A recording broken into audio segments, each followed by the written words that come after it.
Hi everyone, welcome to today's session. We'll be talking about design, and we have a very special guest with us today who will be talking about redefining interiors using stone. Thank you all for joining in, and I'll just wait for a couple of minutes for our guest to log in. Like I said, we'll be talking about redefining interior design using stone. If you have any question, please do drop them in the question box below, and we look forward to this very exciting conversation. Thank you once again for logging in. I can see a lot of people here. I'm just going to wait for our guest quickly. We will have with us Vardha Agarwal, who's from Sculpt Design Studio. So I'm just going to try and let them in. I can't see them. So if anybody has a question on stone or design using stone or interior design, or if you've had a problem working with stone, do drop in your questions in the chat box and our guest will be happy to answer it for you.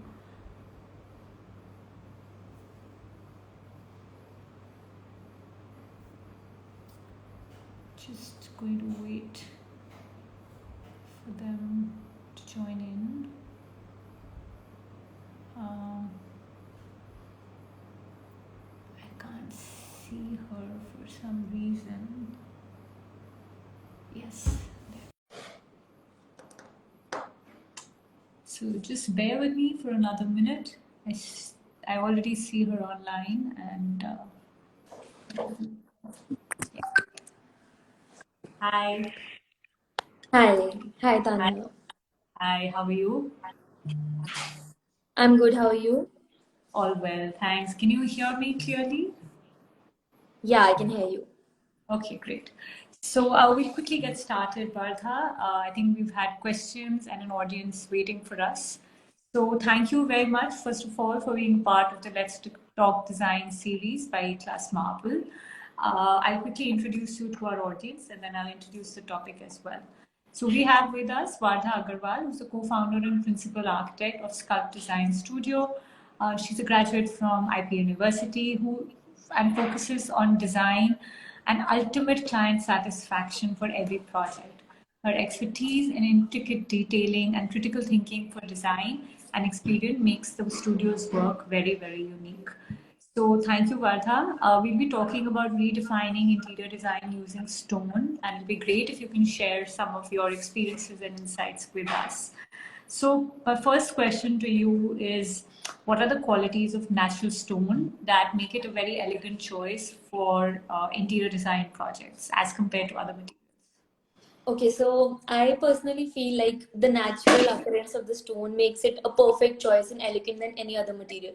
Because you see, because of its natural occurrence, it has such unique characteristics and properties which no other material has to offer. You can see, you talk about textures, the different kind of textures we see, the different kind of colors we see. There are n number of colors we see available in a marble. Or you talk about different characters in a marble. No other material can offer such characters, which adds to the uniqueness of the marble. Also, you see that it's a one of a kind of a thing. Like if I look at one slab and then I look at another slab, you see both the slabs have its own unique characters, even if they belong to the same lot. So I think this uniqueness adds even more elegance to the whole material palette of the entire space when we add a marble to our interior spaces.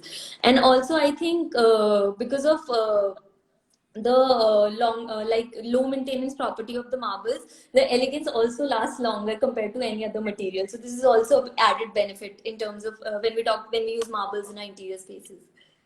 Yeah, I think that's a very valid point.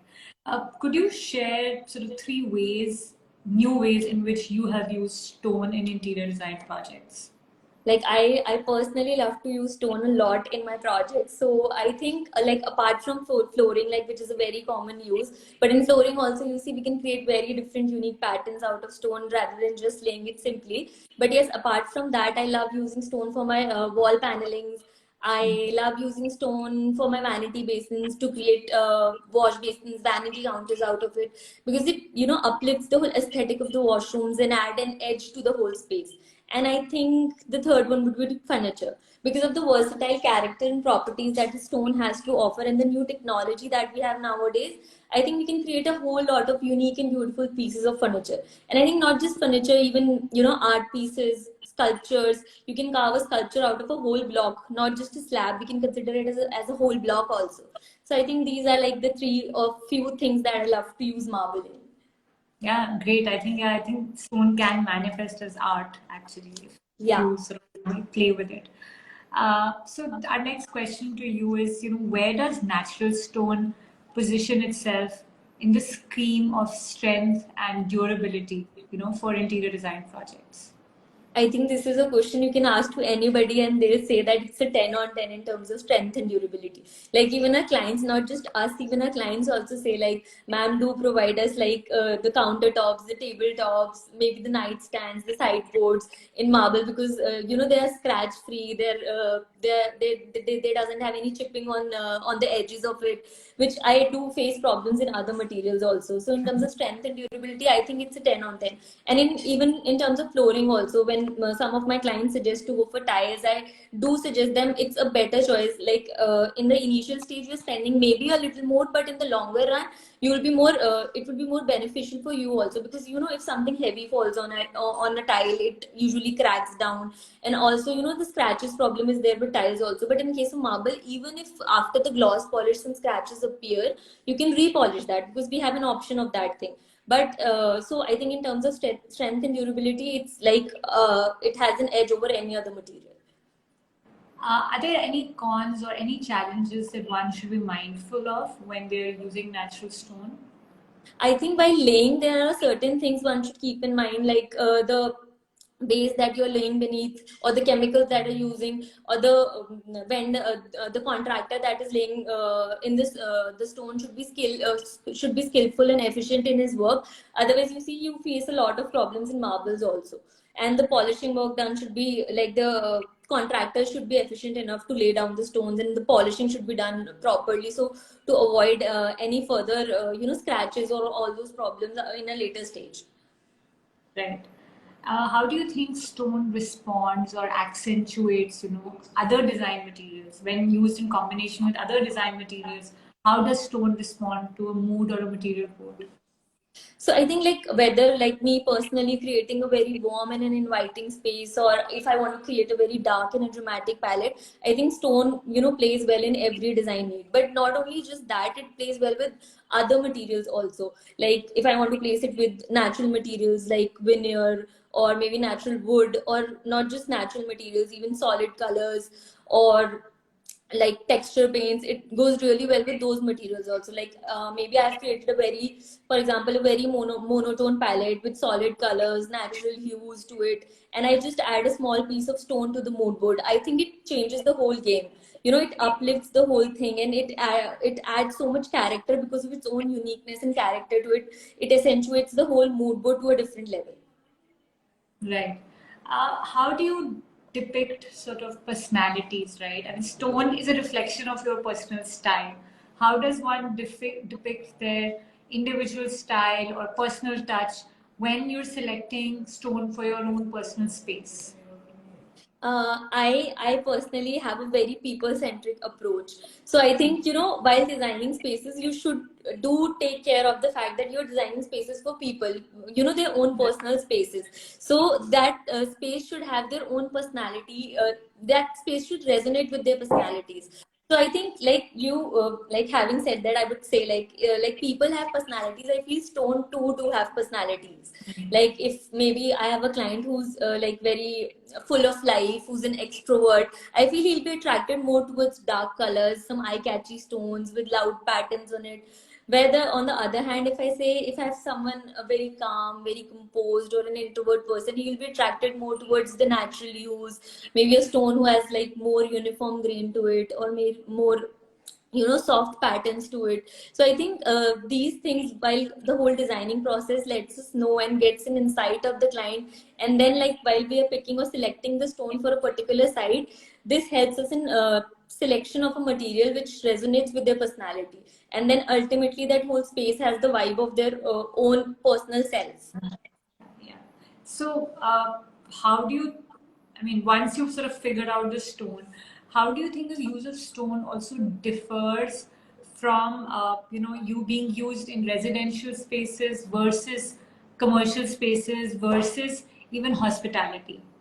You know, the Like different I types. think, yeah, because I think like hospitality, you talk about hospitality, you talk about commercial interiors, you talk about residential interiors. All these interiors spaces, basically these spaces have different needs and different set of people to cater to. So I think this is the important factor while selecting also, that you should take care of. Like in terms of, in case of a hospitality or a commercial interior, we see a lot of footfall coming in, so we have to select a material which has more longevity, which is more durable. So because we see like those marbles are polished almost a day, on a daily basis, so we have to select a material which has more longevity to it.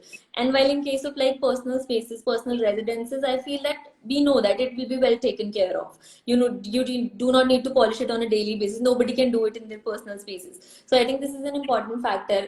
Then other than that, this I feel that in a personal space, it's a very personal preference. So I can choose, if I like dark, maybe I can go for a dark marble, or if I like a lighter tone, I can go for a lighter tone. But in terms of a residential or a commercial interior, I feel, you have to cater to a lot of people. So while selecting, you should be careful about your choices. Like I cannot go for a very heavy pattern or a very loud pattern, because that is something that is not admired by all. But maybe a soft tone or a monotone is admired by everyone. So I need to be very particular about it. And I also feel then it's about quantum also. Like in terms of hospitality or a commercial interior, the amount of stone that has to be used is in a very high quantity. So the budget also then comes in, like how much you're willing to spend, because the budgets are comparatively a little tight in the hospitality and commercial interiors compared to residential interiors. So I think you have to identify your space, the need, the people it has to cater to, and then you have to keep all these factors in mind while selection, so that you can, aptly justify your selection. Okay, sounds good. So, could you share some examples of stones that could be potentially explored when you're working with different design elements, right? Not flooring, not cladding, maybe ceilings or furniture or decor items or islands, stuff that where, I mean, you only spoke about, you gave us a few examples of where stone is used, apart from the regular flooring and, sort of wall cladding. So could you share some examples for these other sort of design elements? So you see, I feel like stone is a very like timeless trend, and when you look at the history also, like you cannot see any architectural marvel without stone. Like be it the Stonehenge, be it the Taj Mahal, or any stone, no detailings I think in any architectural marvel could have been done without stone. And I feel like with like developing times and new technology we have nowadays, we see a lot of stone used in our interior spaces also. So I think, having said that, I'll say कि I love to use, like for my islands, you said I love to use the Brazilian granites for my kitchen islands, because they are very hard. They have this tendency that they're not porous also, and they you can also give light beneath it if you want to give a backlit counter. So Brazilian granites are one of my favorite stones. Amazonites are also favorite when I do my kitchen islands or kitchen countertops. And then like while coming to furniture, I'll say, you name any furniture, like be your coffee tables, your end tables, your side tables, your nightstands, your sideboards, all have marble details on it nowadays. And even like now you see sofas, armchairs also, they also have some details of marbles used in it, be it the Italian marbles, or granites do come so beautiful nowadays. Like first, earlier people used to have this concern, like we have a very limited choices of granites, we cannot use much. But nowadays granites have also a lot of variety to use, because at times in Italian marbles we do face challenges that they're like a little porous or they're not very strong. So granites do help in such scenarios. So these are some examples we can use in furniture. And then in decor pieces also, I feel like you combine your marble with any, brass metal details or maybe glass details. Beautiful decor pieces can be created out of it, because I feel like marble is associated very much with elegance, luxury. So you can use it with all these applications. You can do any application with stone, and it can change the whole vibe of the space and give it a very elegant look. Yeah, thank you. That's been very, very useful. I'm going to take some questions from our audience, if you don't mind. So somebody's Yeah. asked if you could recommend the best stone for a bedroom wall. I think for bedroom wall, any stone can go, because you have to paste it in the wall. So, like strength, like in terms of durability or hardness, it's not a major concern. So you can, maybe that totally depends on your interior space. Like if you're going for a very subtle interior, you can add a little color to it. Maybe you can go for a black machina or an NSL to the wall, and it would look beautiful with your light tone gray walls. Right. And what about stains on marble? How does one fix that? I think that, like I mentioned earlier, also your stone contractor should be good. You should do great polishing on it, and you should use good quality of chemicals while you're polishing your stone. Then you won't face any problems of stains and all those things. Right. Okay. Uh, I'm just going through. There are more questions. A lot of people have spoken about how they like your work. So another question is, what kind of stone can one use in a visible shaft? Visible shaft, I think nowadays we get very good ribbed granites and textured granites. Those are a Yeah. very great choice for your shafts. Okay, great. So, thank you so much. This was really, really useful, and thank you for sharing so much information. Our two last questions for you. One is, pick a stone that is reflective of your personality. I think it would be like I said you, I like the Brazilian granites because of the quartzites and the crystals that has in it. It adds so much beauty and so much character to the whole stone that I just personally love it, and I feel that it gives a reflection of my own personality. Okay, great, great. Thank you. And if you had to leave our audience with, the series is called hashtag Let's Talk Design. So if you had to share one tip with our audience on Let's Talk Design, then what would that be? I think while designing, like I said, that I also have a very people centric approach. So you should give your clients a priority. And I think you should not be like designers. At times, we are very egoistic about the things like I am designing this space. So it should be what I am suggesting. So it shouldn't be the case, because your client has to live into that space. You can obviously advise him. You can take him to the right path, but I think you should also listen to him, and that process should go hand in hand. Like his suggestion should be taken care of. Only then you'll be able to justify your design process also, and your client satisfaction is also a very important thing. Okay, great. Thank you so much. This was very, very nice. Thank you so much for being honest and so insightful with your comments. Uh, as you know, A-Class has celebrated many more years now, than 50 years of being in the industry, and this series was started to commemorate that. So thank you very much for being a part of the A-Class journey. They'll be planting a tree on your behalf and sending you a certificate for the same. So Okay, thank you okay. very much and Thank you good so luck much for with having the me. discussion. Yes, thank you. Yeah, Thank you. thank you so much.